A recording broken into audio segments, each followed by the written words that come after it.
Good evening, my name is Cynthia McKenna and this is Africa.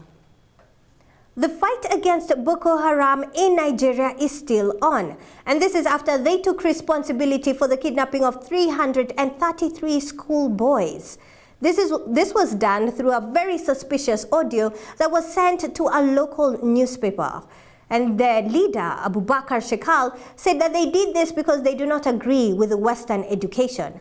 This makes me mad, and I can only imagine how the families feel. Waiting for news of her child. Her son, one of the boys snatched from a school on Friday.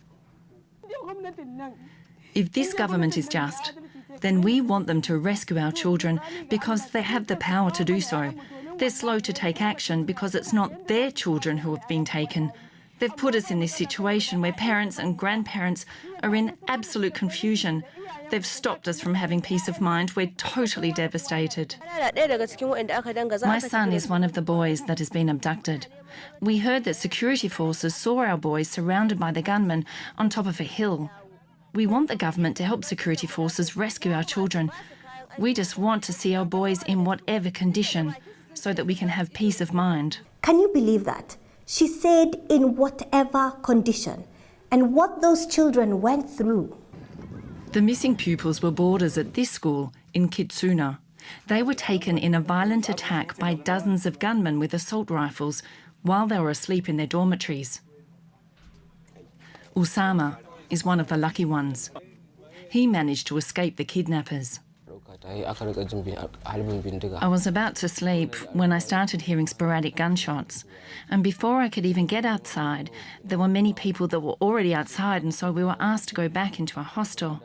Then they said, the gunmen are already in the school. We even climbed the school fence, but then these men asked us to go back, and we thought these men were soldiers and they were trying to protect us, but unfortunately they weren't soldiers. The interesting thing is, the government and some citizens believe this was not the work of Boko Haram, but instead of some bandits, because of a ransom that was demanded earlier.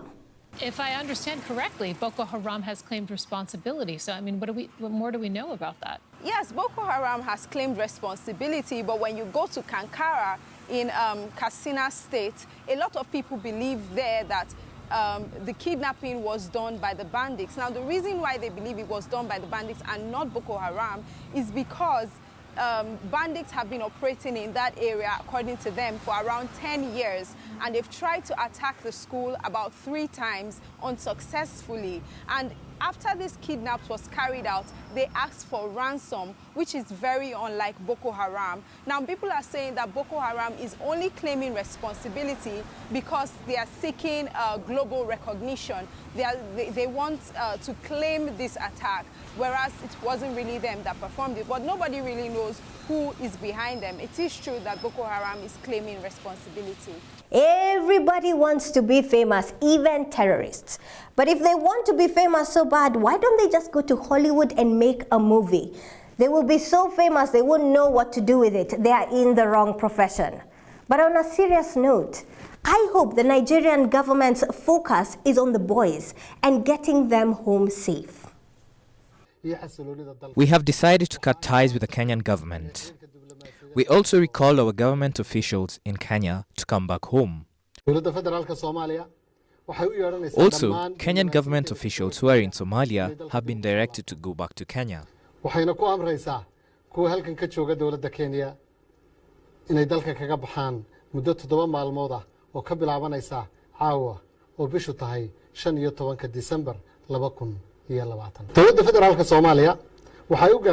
federal government of Somalia has reached this decision following the series of political interference and violation of Somali sovereignty.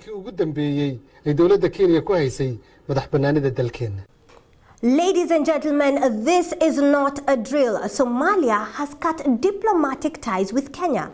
And this is because our president, Uhuru Kenyatta, decided to meet up with Somaliland President Muse Bihi.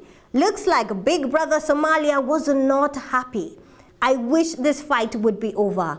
But until the crude oil in Somaliland runs dry, that just won't be possible. And our former deputy speaker was asked whether we did the wrong thing. And this is what he had to say. Well, I don't think anybody can come in here. Somaliland president can come in here. But if he comes in at the invitation of a head of state, and he gets a head of state's treatment when he comes in here into the country, where, of course, a flag is displayed of that country, which is not a flag that's displayed in any other multilateral body at the AU or at the United Nations or at any other body. Tentatively, it is basically tantamount to assume that there is a willingness to recognize this as a sovereign state when the sovereignty lies in somewhere else. So I think it's wrong. We're very wrong in doing that. I mean, it's good to call a spade, and the only way we can help our own country here is to be very, generous with the truth in certain cases. I hope our president will use wisdom while dealing with this matter before our diplomats in Somalia are kicked out in less than a week. Okay, I know I don't have a watch, just let it go, okay? On our COVID check in Africa, the Prime Minister of Eswatini, also known as Swaziland, has died due to COVID-19. Now, he was flown into South Africa 4 weeks ago. Don't worry, the country was fully aware he was positive. The mood is very somber. We are saddened. I think the leadership of this country, His Majesty, the King Ngwenyama, and the Queen Mother and the Cabinet and the nation are very sad to have lost this very energetic young Prime Minister who was very active and committed, and so we're very saddened by the news, and it is a very tragic and sad day for the nation of Eswatini. We hope that the families, as we accept this fate, we send our condolences to the families and friends and everybody who knew him. In terms of COVID-19 cases, Eswatini has recorded over 6,000 cases and has had over 120 deaths in a population of about 1.13 million, which I think is not so bad. Considering here in Kenya, we have over 92,000 cases and over 1,000 deaths in a population of 51 million. Either way, the Prime Minister or the acting Prime Minister of Eswatini calls out to the people to stay indoors. We have recently announced that people must begin to be vigilant once again so that we can control it.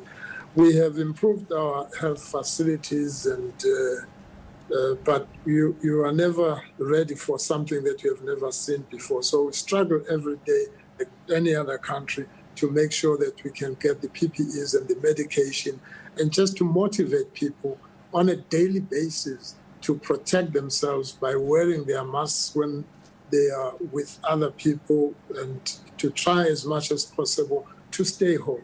So we're sending these messages to make sure that people can protect themselves and their loved ones.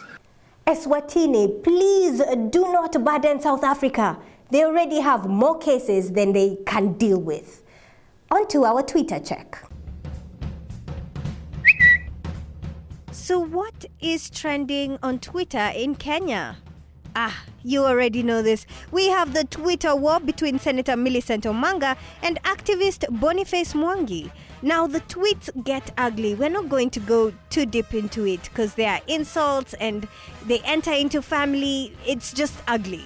But basically, as I understand it, Boniface Mwangi calls out the senator for being incompetent in her job.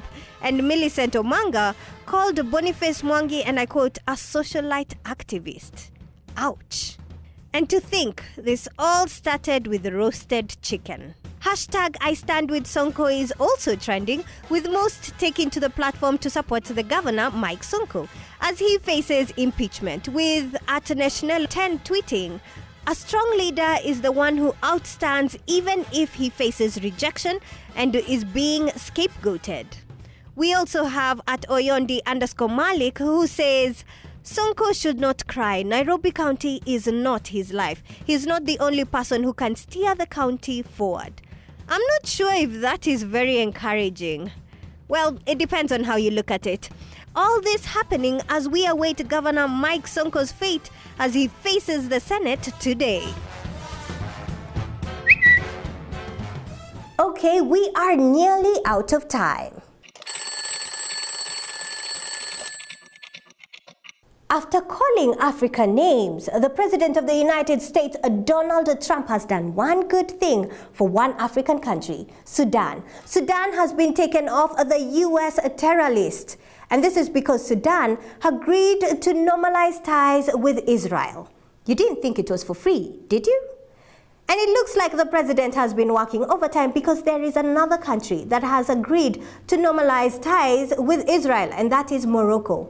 While the Prime Minister of Tunisia says that is not a priority for them. Meanwhile, in Guinea, the Guinean President Alpha Conde has been sworn in for a third term. He is 82 years old. And during his swearing-in ceremony, he told the people to forget the past and look towards the future. What future?